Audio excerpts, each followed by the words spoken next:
Top of our bulletin this hour. Ochimani Environmental Task Force blames police and judiciary for the failed fight against illegal mining. This afternoon, we'll hear from the head of the task force and some residents in the Chebi enclave who say Galamsey is affecting the activities there. Also, later, we will explore the high demand for cosmetic surgery in Ghana and the implications of the procedures.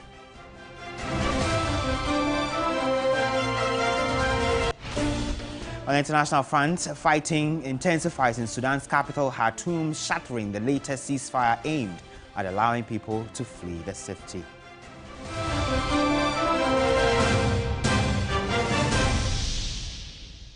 Thank you for joining us from wherever you are. Remember, we're on DSTV, channel 279. You can also watch us on Facebook, Twitter, and Instagram.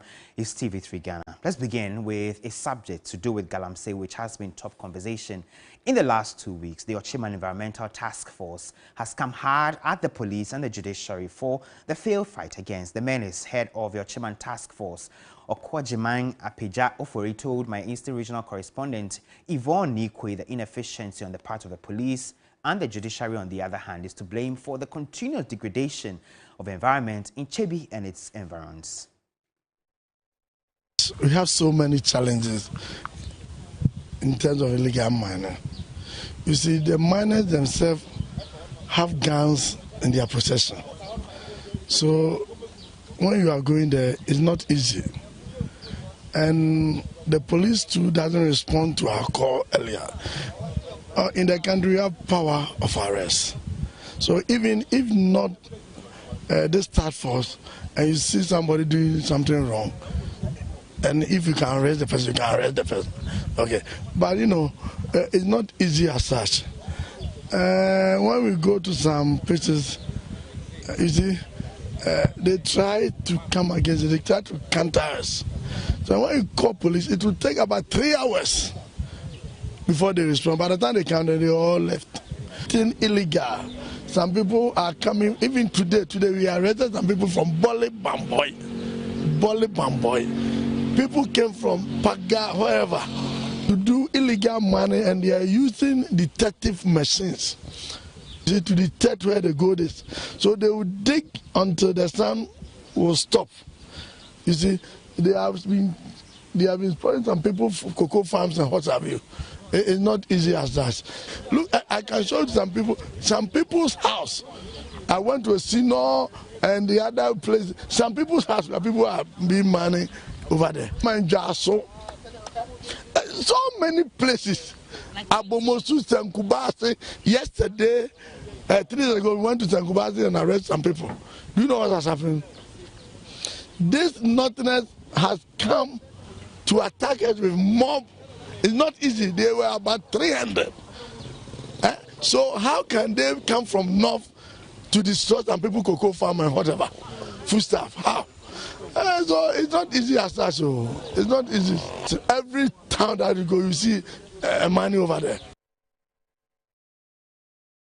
You heard there the Ochimani Task Force on Environment speaking to us on the sheer scale of illegal mining in the area, which is affecting livelihoods and people in the eastern region. We also been speaking to some of the residents whose homes and properties have been directly affected by illegal mining. Here's what they had to say.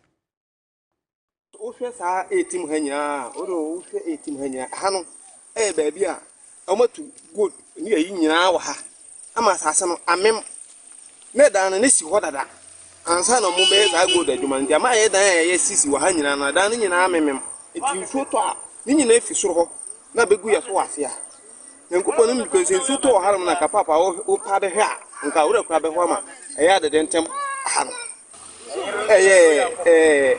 ebu akwa atuma ebu akwa district ye chebi ada dentem ye sra ban ene ne mpanifo no mo wan ye sa de a say baba kala jo fo hu say baba kai fo hu ene ne nyina no ye nyina ye pe yensuo no asai ye Galamsey ye hu omonso seso no mo ye aduma no excavator bi ene ya enso da bia ensuo na asai da bia ensuo no so yi a ebu fa ya mantem we na mo saa anti yesra ban ye ntumi kura enhwetwa e bia ye tete ho nyina ye ntumi nti ye besere mo nsuo ne de pamucho mwaye.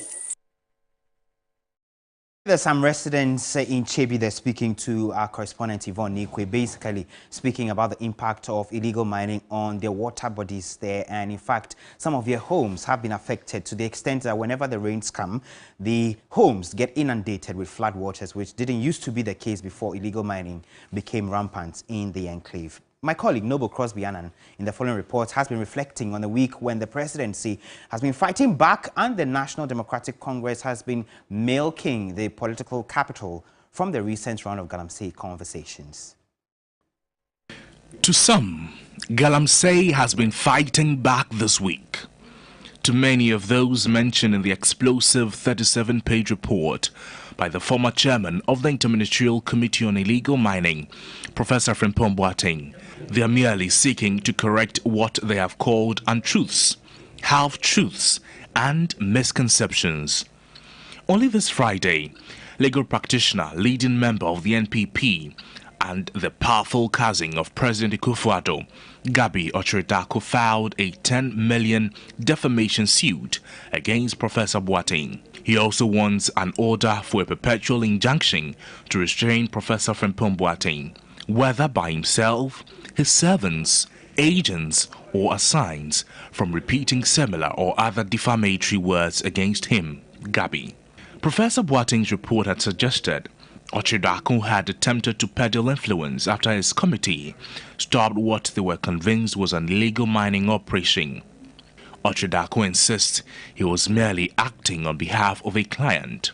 His public spat with Professor Boateng has been the most prominent defense against the report. But he has been far from alone this week. The presidency called the Frimpong Boateng report hearsay.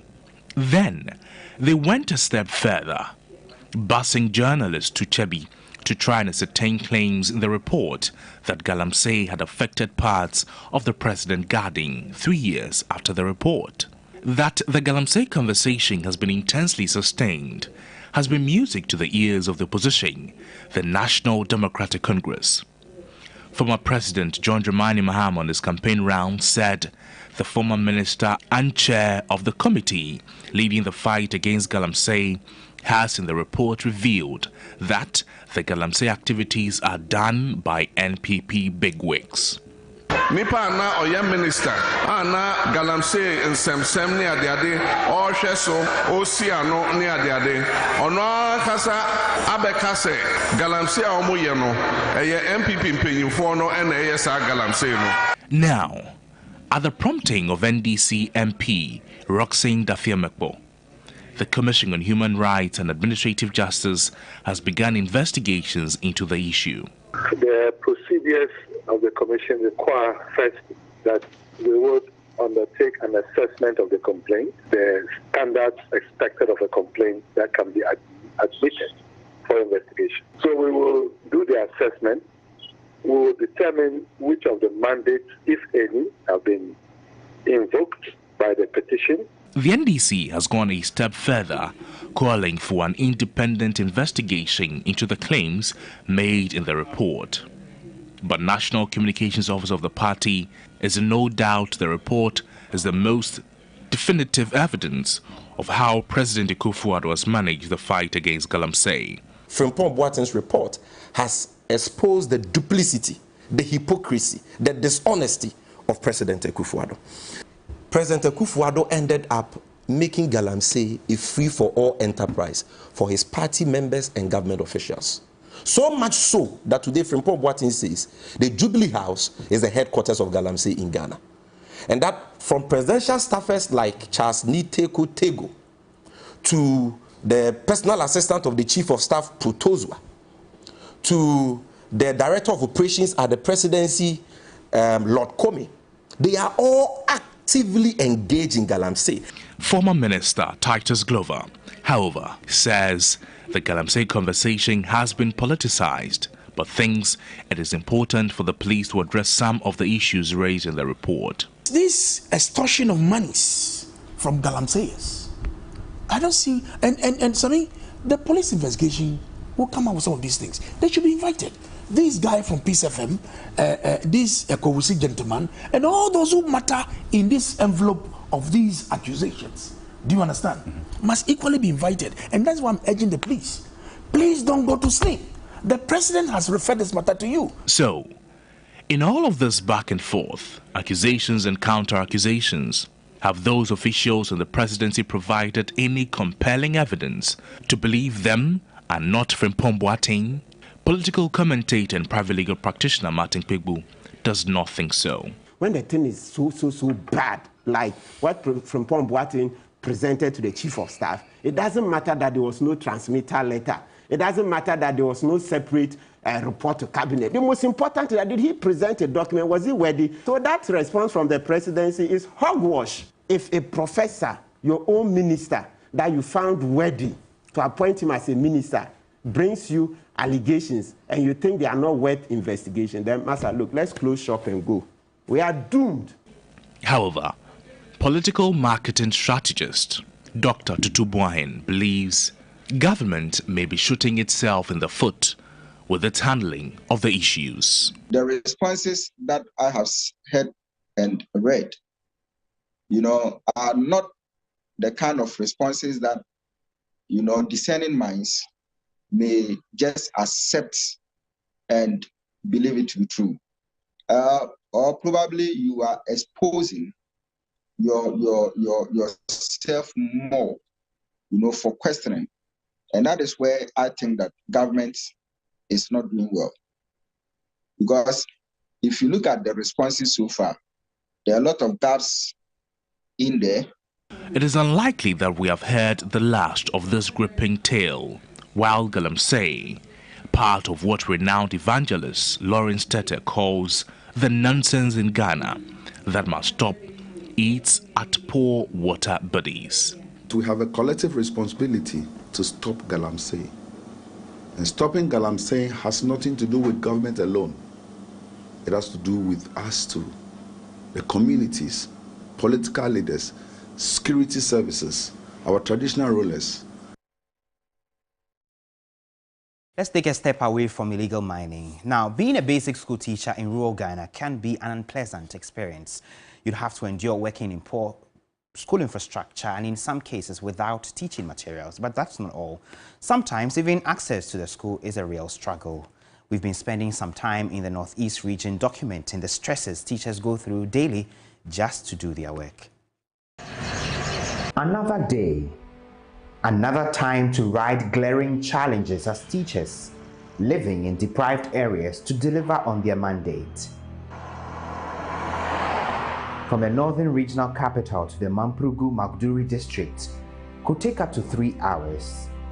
And when you arrive, you'll find the road network has been cut off by water. This is not a water body. This is the road linking Yagaba in the Mamprugu Magduri district to some 5 or 6 other communities way behind us.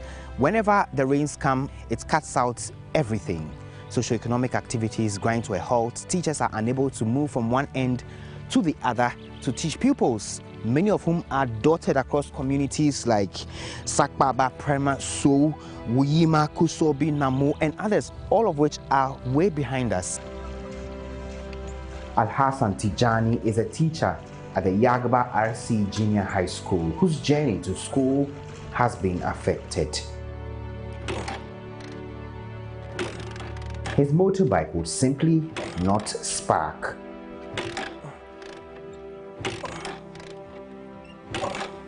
This area is cut off, and it is very difficult for teachers to access those communities to teach. Last week, colleagues of mine were coming from Sakbaba, and when they got here, they could not access the road because of the water. So they left one of their bikes in the dry land as we were coming. On their way back, when they came, the area or where they left the bike was full of water. And in fact, it affects teaching and learning because teachers cannot access to go to that area to teach. Northern Regional National Association of Teachers Secretary Lydia Adetuk admits the situation is challenging. Yaba is in the northern region, but due to the poor nature of roads, we have to pass through the Upper East region to Yaba. And we spent close to 5 hours when we went to the school. It's very difficult. They are just cut off from the northern region. Now that they are cut off, how do they assess the Ghana Education Service Directorates? How will they even go to the hospital for medical attention? It's been more than an hour of observing these residents navigating their way through the flooded patch. Zakaria Yakubu has to pay 10 cedis daily to access his farm using a canoe. Having to pay 10 cedi to use a canoe is a huge burden. After enduring the stress of getting past this area, you are greeted with this reality at the Logre No. 1 Primary School. Absence of school furniture has compelled pupils to sit and lie on the bare floor.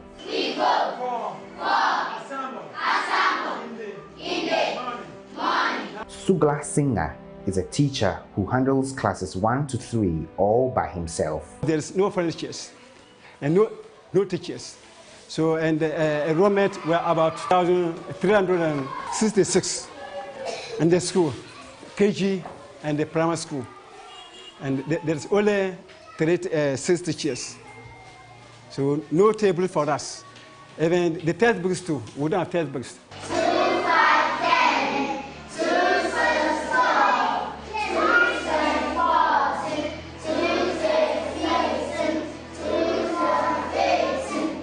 Some of the teachers, he says, abandon the school once they come to witness the poor conditions here. 21122.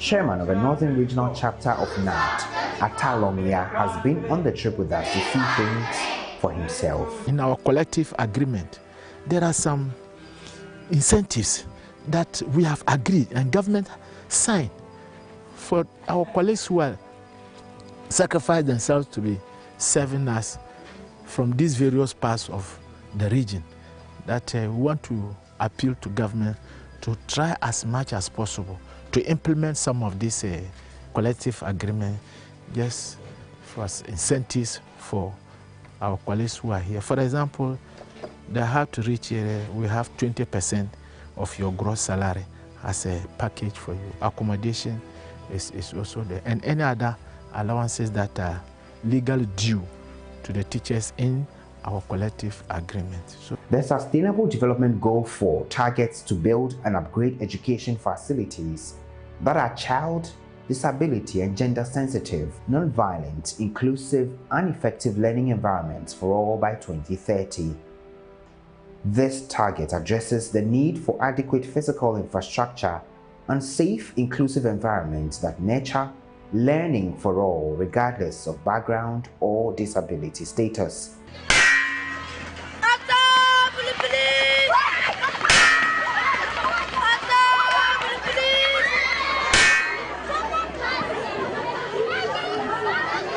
But clearly, in many areas in the Northeast region, the target remains ambitious.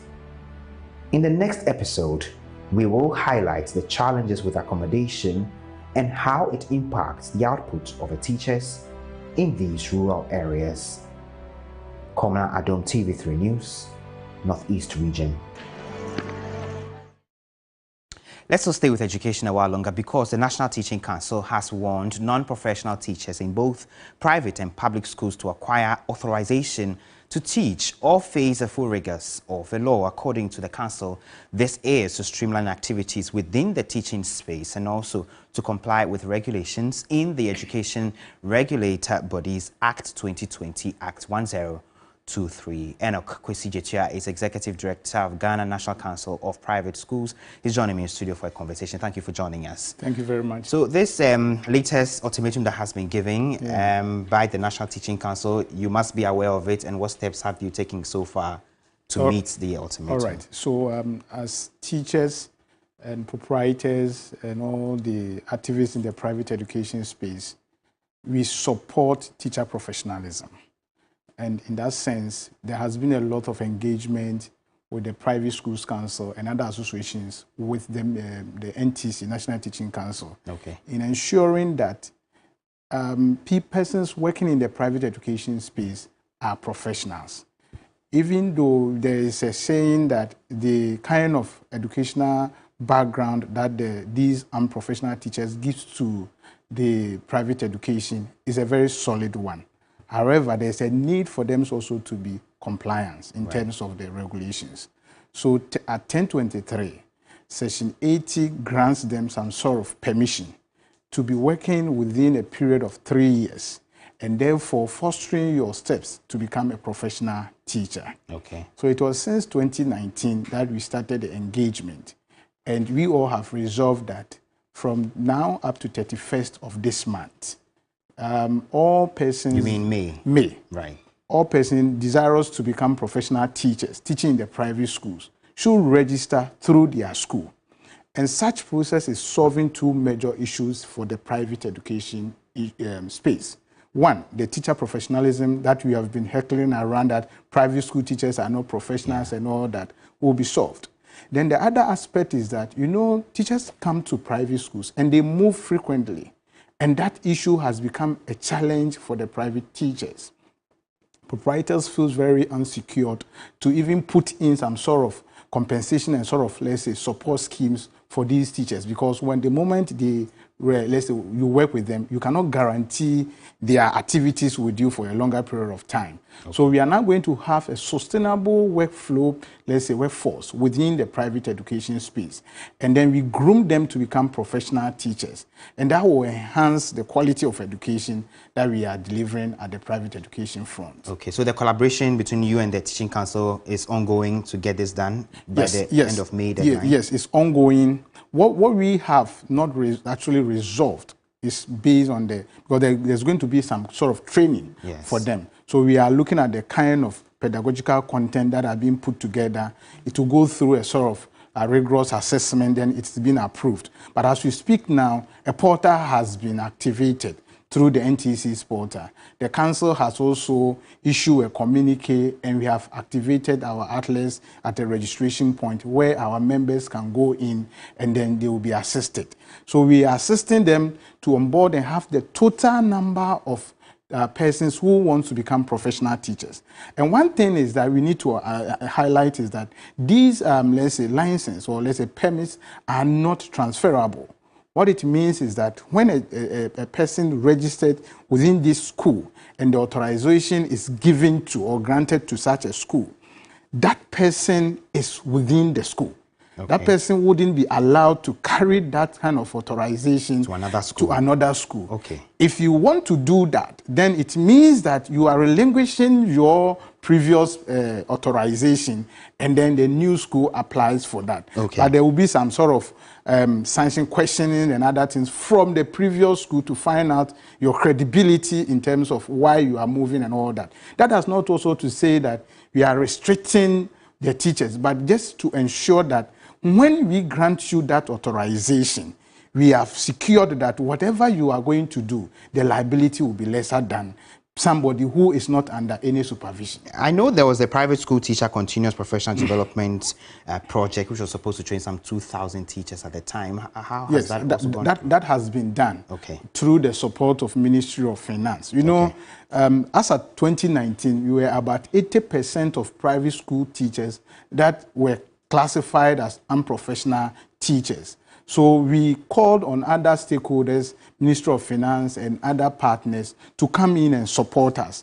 And Ministry of Finance, together with the Ghana National Council of Private Schools, collaborated with UCC, is currently training the 2,000 teachers free of charge, being sponsored.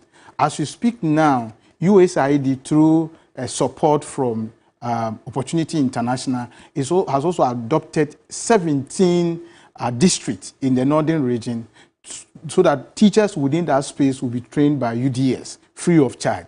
So we are trying as much as possible to ensure that all the loopholes will be filled. Okay. And at the same time, calling in other partners to come in and support the private schools. We've also come out with a scheme where the proprietors themselves put in some sort of financial commitment, and then the teacher gradually takes it as a step to go through. So in all, we are trying to say that we are trying to build the private schools to have a base where the professional teachers that we have been lacking for a number of years will be solved, and therefore we can augment the sort of quality education that we give at the pre-tertiary level. And briefly, tell me about this authorization. We understand it's being a charge of 250 cedis to register for it. Yes. Are your members able to come up with this 250 cedis? So as part of one of the issues that we haven't resolved is the charge. Okay. NTC has proposed 250 Ghana cedis.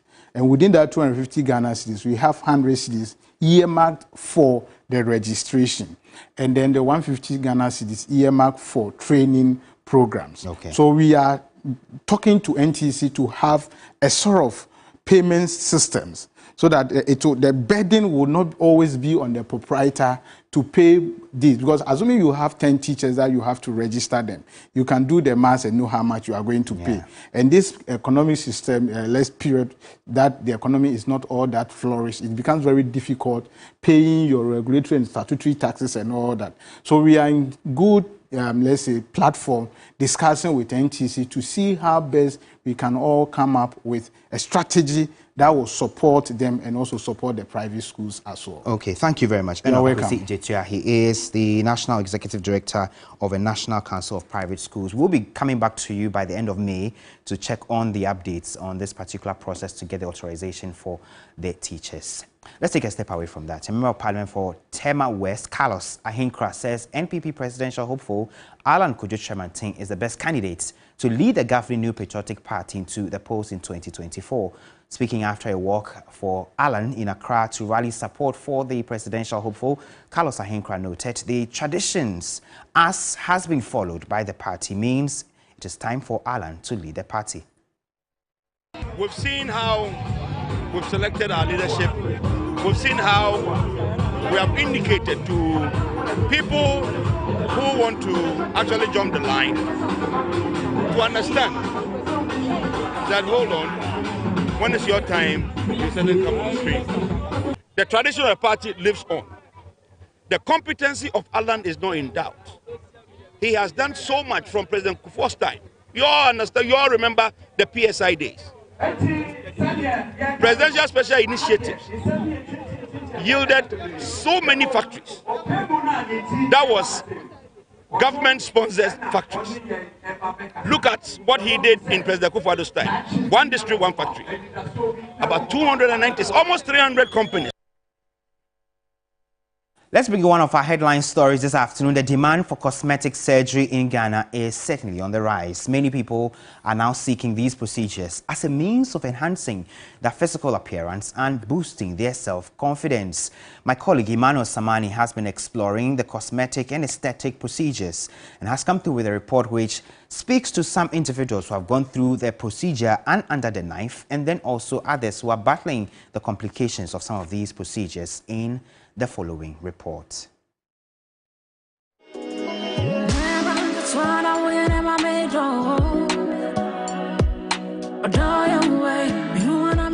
When actress-singer Nana Frema Korantin IV went under the knife for liposuction, she had two objectives: to be comfortable in her body and to grow her career. She tells me how her life changed after undergoing cosmetic surgery. For my confidence and for my career sake as a musician, as an actress, I want to appear good. And people won't see me as beautiful if I don't even see myself as beautiful. And people were telling me my weight was in the way of my music career. So they would want to sign me, but then I am too big.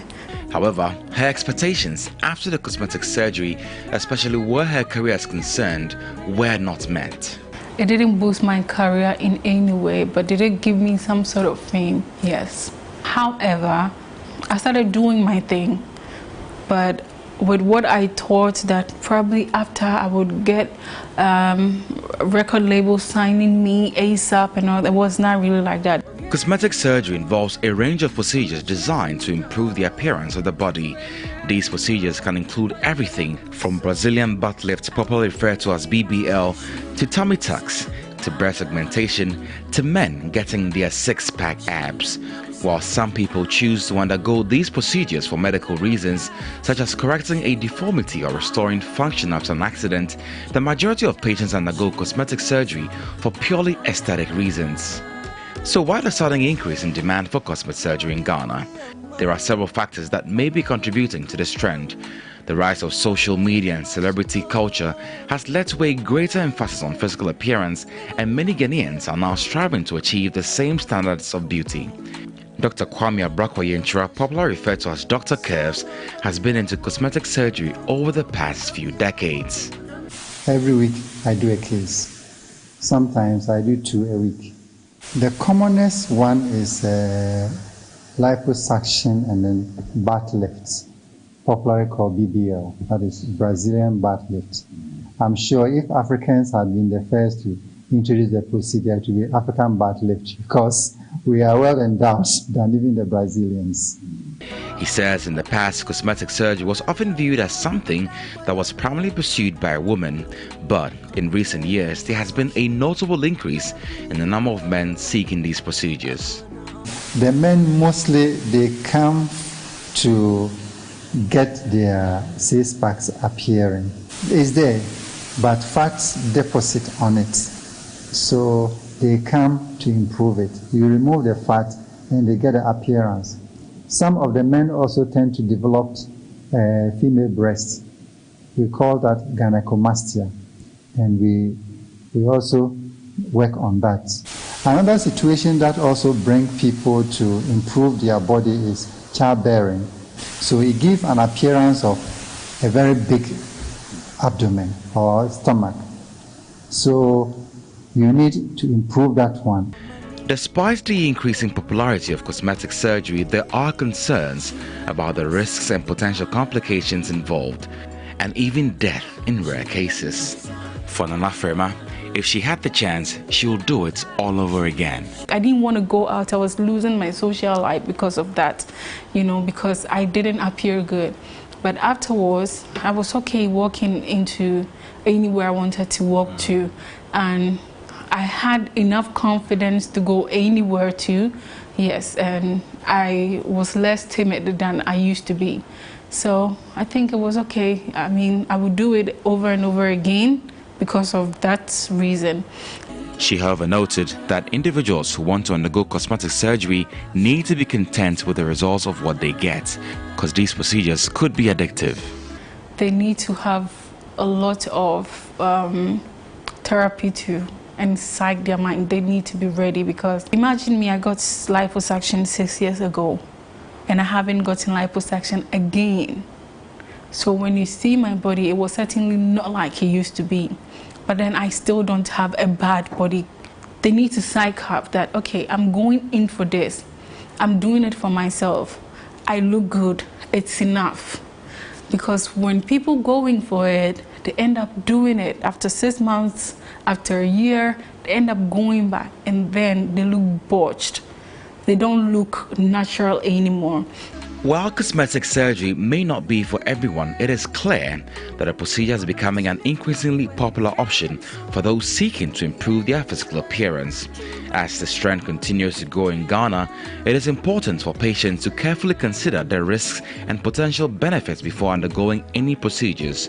At the same time, it is important for healthcare industry to ensure that these procedures are carried out safely and legally in order to protect the health and well-being of patients. Emmanuel Samani, TV3 News, Accra.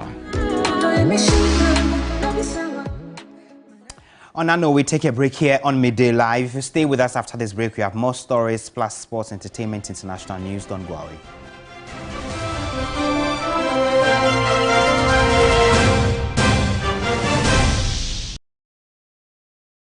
Fortune rice, it needs just a little water. The greenstone stick and the aroma and taste are delicious. Fortune rice, always on point, just like mom. Now introducing Fortune Emupa, your tasty Ghana rice for all your rice meals. This advert is FDA approved. OneXBet! Reliable bookmaker with high odds. Wide selection on events. And bonuses for every taste. OneXBet. Easy use, easy win. This advertisement has been vetted and approved by the Gaming Commission of Ghana. Bet responsibly, not for persons below 18 years. It's time to kill it! Follow freedom fighter! Papa, kill it! Mosquitoes, cockroaches, and flying insects. Today marks the new dawn to freedom. Ghana Labour Force. Let's all rally together to kill mosquitoes, cockroaches, and flying insects for good. Be free, like Prophet Divine. I too was afflicted with mosquitoes. No. Please. No, don't go. Wait. Papa, kill it, win ye. Kill it. Todiekum. Kill it, Adaromanti and Tuntum Omoko. I am delivered. Mosquitoes, cockroaches, and flying insects. Hello. Oh, Miba. Ejuma way there and Nyama Papa kill it. Kill it. Todiekum. Leave room for 15 minutes after spraying and allow adequate ventilation. FDA actually did craft. When it comes to the world of sports, what does complete mean to you? When my team scores at the end of a 30-plus passing sequence, just like Pep Guardiola style. When someone beats the buzzer with a shot from the logo, like Steph Curry. Dominating opponents and punching my waist to a knockout like Africa's greatest boxer, Azuma Nelson. Running so fast I can afford to celebrate midway through a 100-meter race and smash the world record like Usain Bolt. Hold up, what makes all of these sports complete is the screen. This is where you get access to all the extensive highlights, analysis, and insights. So do join us every Sunday at 6 p.m. live on 3FM 92.7 as we serve you the best sports buffet and most satisfying in the sports world. The 3 Sports team will come together to review, preview, and analyze the latest in the sports world here on Sports Ultras.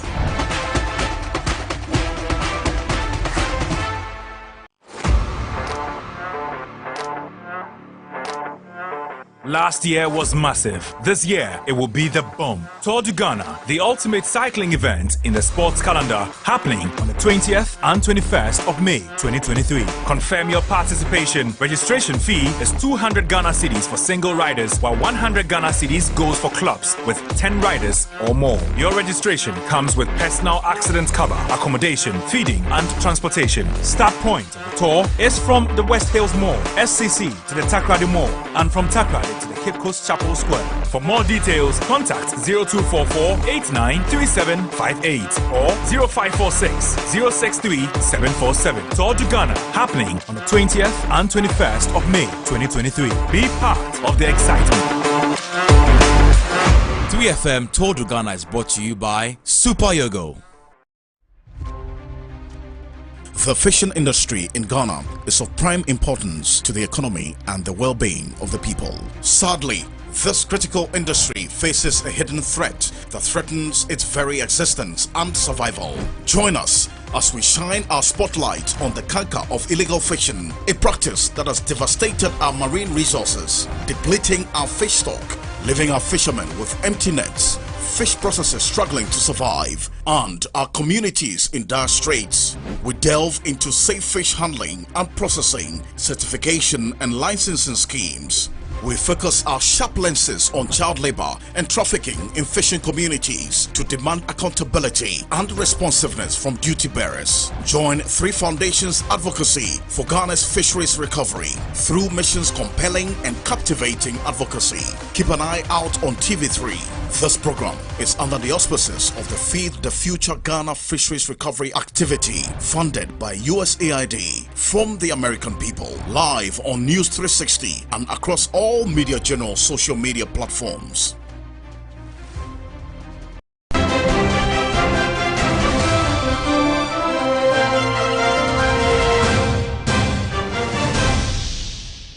Welcome back. Thanks for staying with us. Let's look ahead to Tuesday because members of Parliament are reconvening to consider some loan agreements before it. The Speaker of Parliament, Alban Bagbin, recalled the MPs from recess to assemble on Tuesday, May 2. A notice of recall issued by the Speaker noted the lawmakers are to assemble for an urgent parliamentary business. We know the Speaker is exercising this authority based on Order 42.3 of the Standing Orders of Parliament. And Parliament proceeded on recess on Friday, March 31, and was expected to reassemble sometime in July, but the MPs are preparing to return on Tuesday.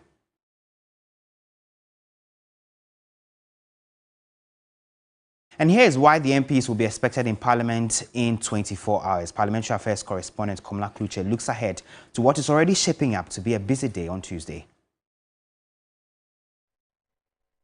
These are the 3 loan agreements that they are considering. The financing agreement between the government of Ghana, represented by the Ministry of Finance, and International Development Association, ID, of the World Bank Group for an amount of $60 million as a third additional financing for the Ghana COVID-19 Emergency Preparedness Response Project. The second one is the financing agreement between the government of Ghana, represented by the Finance Ministry and the International Development Association of the World Bank Group for an amount of $150 million to finance the West Africa Food System Resilience Program Phase 2.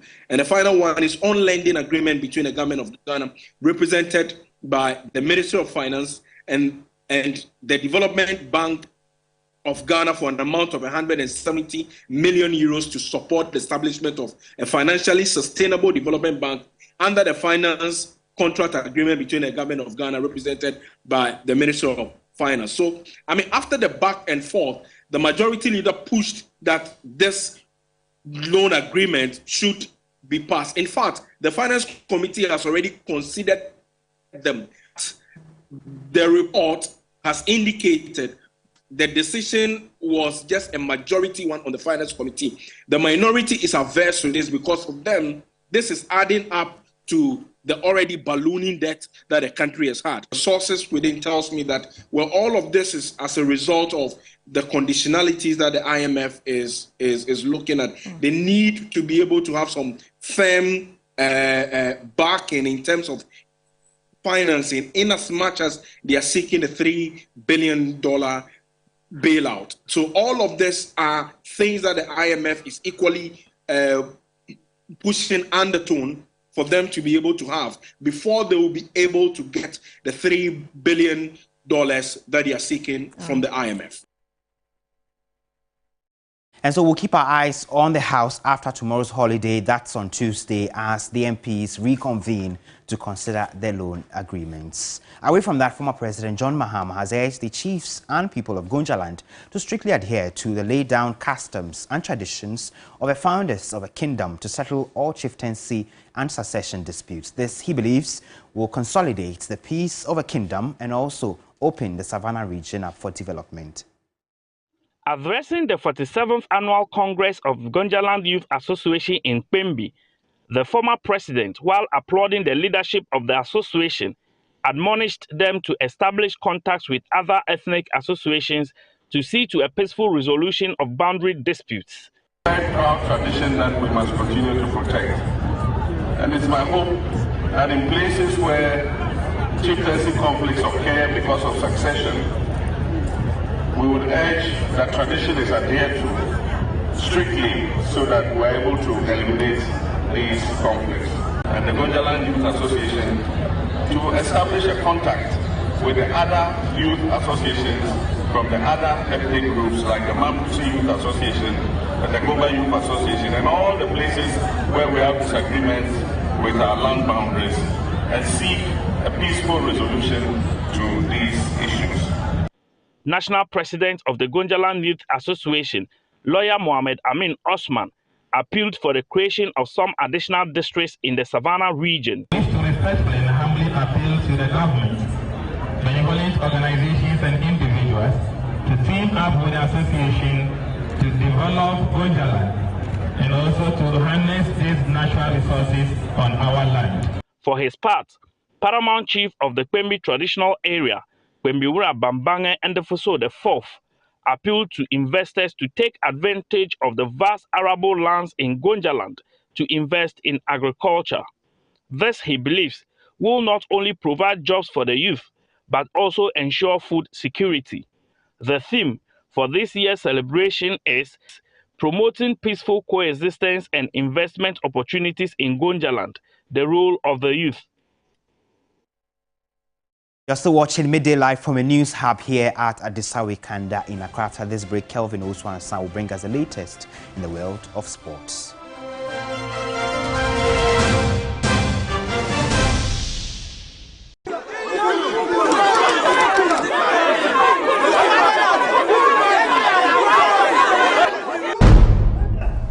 Abrantie mi hu fum so bia won ho.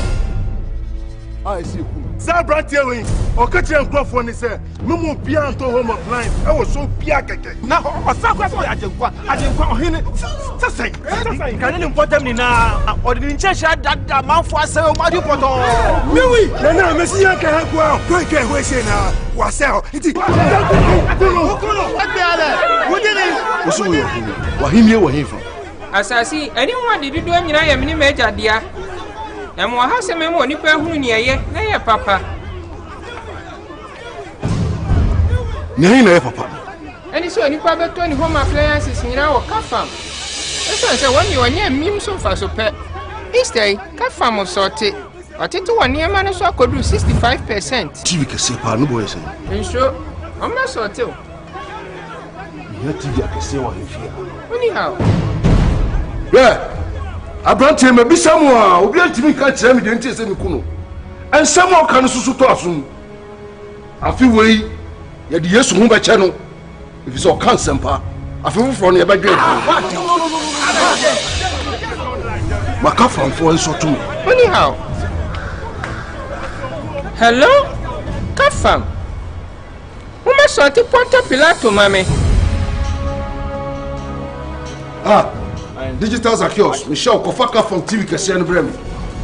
Ratchet, Mahunya. Kafam, assorted Easter promo. Up to 65% off.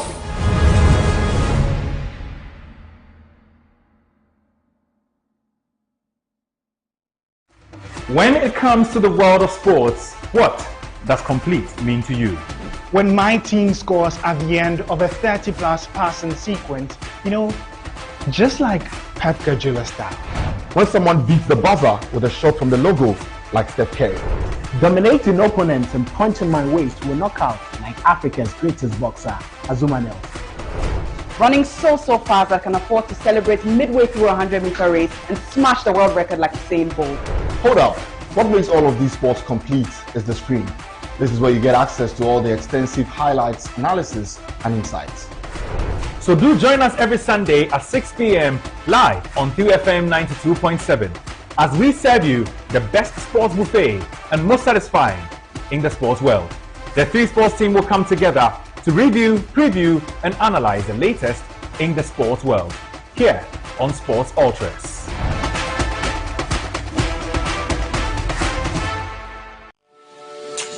Literally, I love what I'm saying. Yeah. She's easy to carry go.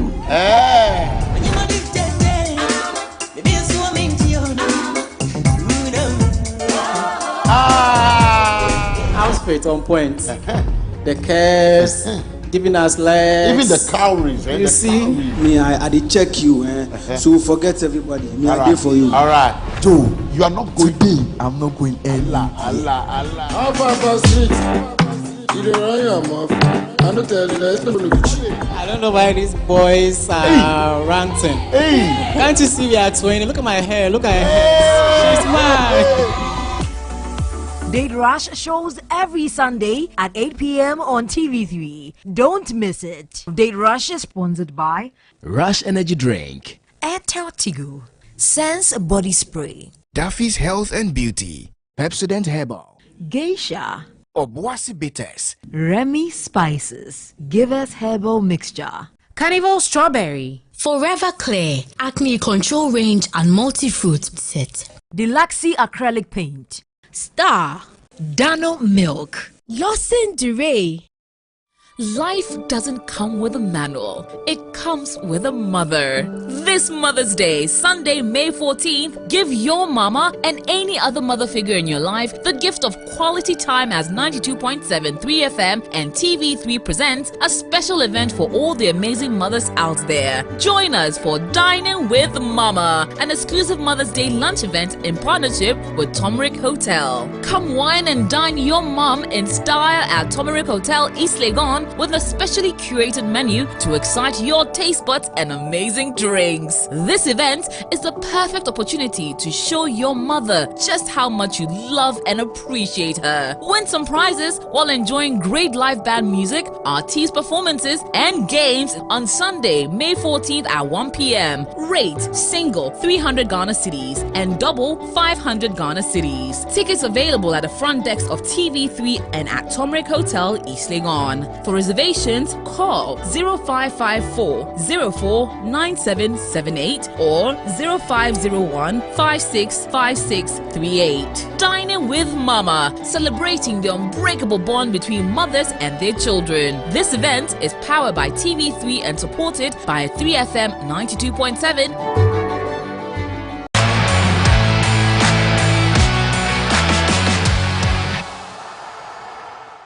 Good afternoon. It's time for sports here on Mid the Live. My name is Kelvin Oswansa. Starting from the Ghana Premier League, Accra Hearts of Oak defeated Kumasi Ken Faisal 2-0 on Saturday evening at the Accra Sports Stadium to get their results back on track. Late goals from Linda Ntange and Salif Ibrahim were enough to put smiles on the faces of their fans after Wednesday's loss to Tamale City. Hearts of Oak on a redemption mission after they suffered their heaviest defeat of the season against Tamale City last Wednesday, where they lost. And it's a Waku, lovely ball to Yonde. It is Yonde with a cutback, and that's the goal for the Fabians. Hearts of Oak finally find the back of the net. It is. And Salif Ibrahim arrived at the right place at the right time to tap in. Hearts of Oak up by 1-0. Here is York. Puts one through for Kosa. Here comes Kosa. He cuts off for Yonde. And the second. Linda Mtange makes it 2-0 for Hearts of Oak. In stoppage time, the Fabians have a 2-goal lead against Ken Faisal.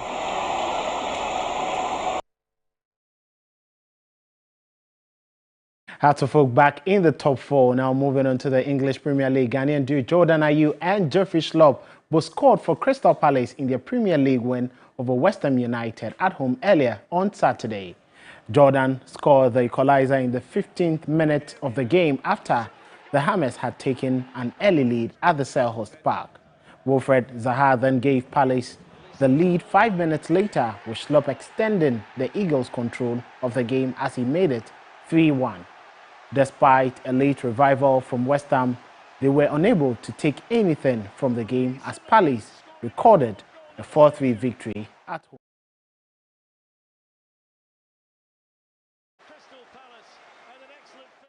Let's get in Ghana Professional Boxing League by remain top of the league table with 10 points. The Fight Night 4 Super Welterweight contest between Vandolph Okra and the Bridge Foundation's Godwin Tete ended in a split draw. The Super Welterweight contest over 6 rounds was the penultimate bout of the Fight Night 4 of the Ghana Professional Boxing Season 2. The contest between Vandolph Okra and the Bridge Foundation's Godwin Tete was a closely fought battle, though many believed Okra was ahead in most of the rounds. However, 2 of the judges scored for each boxer, with a third recording a draw, leaving the result in a split draw. The outcome notwithstanding, the Ghana Armed Forces Gym maintained a top position on the league table with 10 points. Ato Kwashi moved to second position with 9 points without a contest on the night, as the opponents from the Black Panthers Gym failed to make the weight. Akotoku Academy maintained its third place on the league table, also with 9 points, followed by Bronx, Panics and the Prison Service, all with 9 points apiece. Wisdom Gym and the defending champions Charles Quarter Boxing Foundation have 6 points and are placed 7th and 8th on the table, having won 2 of the 4 contests so far. The Bridge Foundation occupied the 9th position with 4 points, having drawn in the Fight Nights 4 challenge against the Ghana Armed Forces. Second Cell Gym gave Fit Square its first win in Season 2 to share the 10th and 11th places with 3 points each. That'll be all for sports here on Midday Live. Entertainment news up next.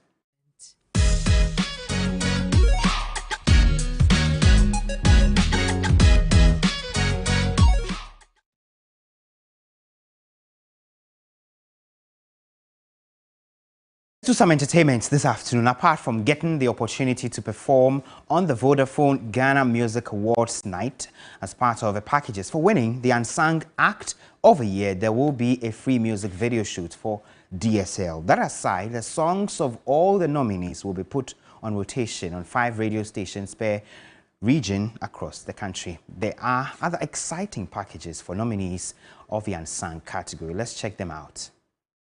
Kanketsi 3 entertainments and the 3 group. As part of the package for the Unsung participants, all of them, they're going to get 5 radio station rotation per region across Ghana. All of them. That's a mostly, they also organize interviews in there and all that.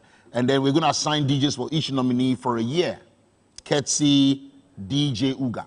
And then distribution deal for a year provided by Uprise Music with playlisting, premium placements assured and all that. Then also website development for all the nominees, plus free music video shoot for the winner. Yes, cost and direction borne by Tygon Studios. That's only for the winner. They'll promote, they'll shoot your video and all that. But the rest, shared by all the 6 nominees. Video rotation on 2 stations in each region. That's for all of them. And then artist incubation program under a project by Gapi, Musica, and GML. And then finally, free production and promotion consultancy for a year. This is loaded.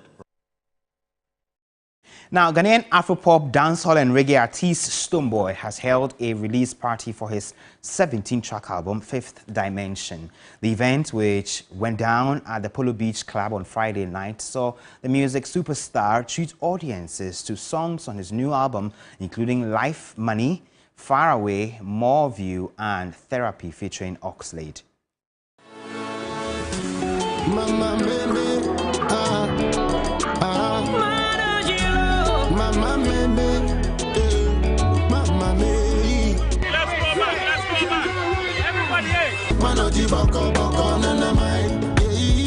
Barely 48 hours after its release, Fifth Dimension, the 5th studio album of reggae dancehall artist Stonebwoy, is receiving some positive reviews on all streaming platforms. Fifth Dimension outside worldwide, we global baby, everywhere. Stream it, if you're not, you better let someone put you on. Ahead of the big release, the multiple award-winning artist held a release party for the 17-track masterpiece at the Polo Beach Club on Friday night. This is the type of party that I am the MC, and I am the artist, and I am the DJ, and I am the party boy. The release party was an epic one as the superstar treated patrons to songs from his new album.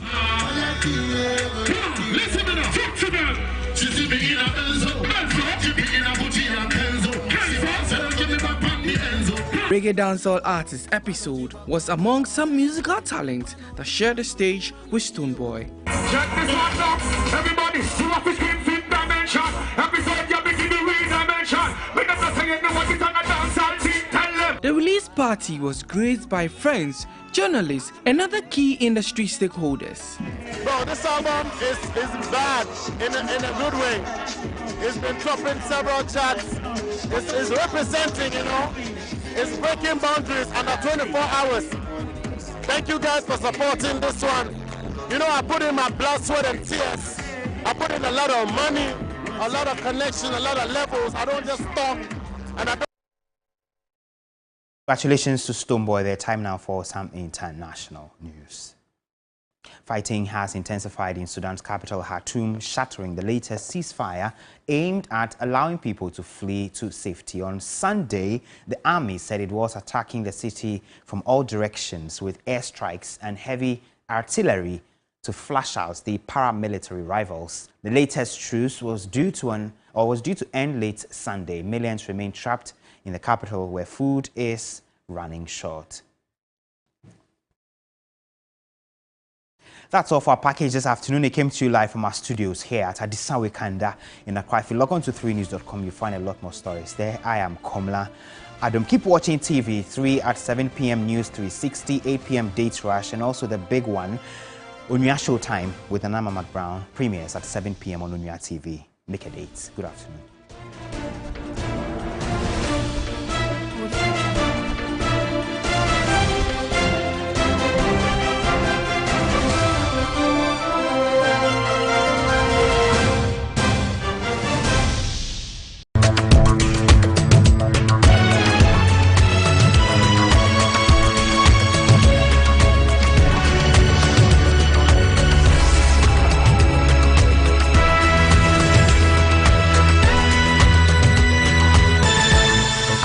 La